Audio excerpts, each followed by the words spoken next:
बहू, तुम्हारे मायके वालों ने दिया ही क्या था जो तुम मांग रही हो। ठीक है मम्मी जी, मैं ये घर छोड़कर अलग हुई जा रही हूँ, लेकिन मेरे मायके से जो कुछ भी मुझको मिला था वो सब मुझको वापस कर दीजिए। करुणा ने बहुत ही निडरता से कहा। ये लो जी, अब इनकी बात सुन लो। बहू, तुम्हारे मायके वालों ने दिया ही क्या था जो तुम मांग रही हो। त्रिवेणी ढीठता के साथ बोली। अब आप ये क्या कह रही है मम्मी जी। आपकी मांग के हिसाब से मेरे मम्मी पापा ने अपनी हैसियत ना होते हुए भी बहुत कुछ दिया था। वो गहने जो मम्मी ने हमको शादी में चढ़ाए थे और जिनको शादी में एक बार पहनने के बाद मेरे होते हुए भी जिनकी शक्ल दोबारा देखने को नहीं मिली, आपके मुताबिक वो आपके पास ही सुरक्षित थे। करुणा की थोड़ा चिढ़कर बोली। ए लड़की, तुम्हारा दिमाग तो ठिकाने पर है कि नहीं।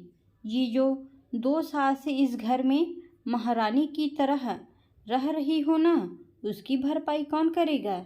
समझ लो कि वो तुम्हारा 2 साल का इस घर में रहने का किराया हो गया।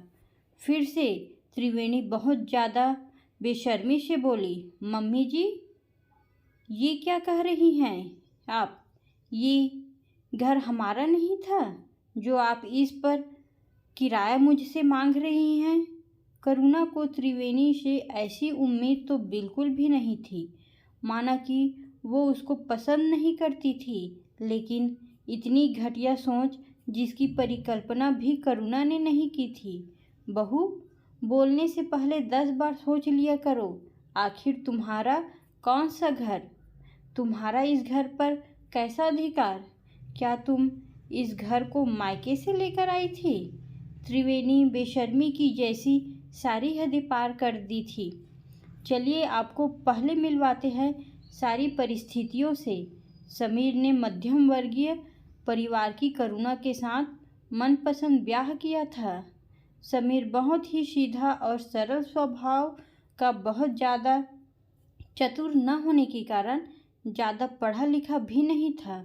उसकी एक छोटी सी किराए की फॉर्च्यून की दुकान थी।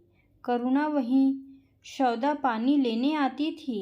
कब समीर का दिल करुणा पर आ गया पता ही नहीं चला, और करुणा को भी शांत और सरल स्वभाव का समीर बहुत अच्छा लगता। जब घर के छोटे बेटे समीर की शादी की बात चली तो त्रिवेणी ने उसकी शादी को भी दहेज के तराजू पर तौलना चाहा, क्योंकि करुणा का बड़ा बेटा अनिल बैंक में नौकरी करता था और उसकी ससुराल से भरपूर दहेज मिला था। बस त्रिवेणी यही सब कुछ समीर के ससुराल से चाहती थी, लेकिन समीर ने उसकी सारी आशाओं पर पानी फेर दिया और समीर करुणा के साथ शादी करने के लिए जिद पर ही अड़ गया। पहले तो त्रिवेणी ने साफ मना कर दिया, लेकिन जब समीर ने अपने पवित्र प्यार को अपनाने के लिए घर छोड़ने की धमकी दी तो त्रिवेणी ने हाँ तो कर दी, लेकिन करुणा के मायके वालों से तरह तरह के सामान की फरमाइश कर दी। करुणा के मायके वालों ने किसी तरह से थोड़ी बहुत फरमाइश पूरी भी कर दी, लेकिन त्रिवेणी ने करुणा को बिल्कुल भी दिल से नहीं अपनाया।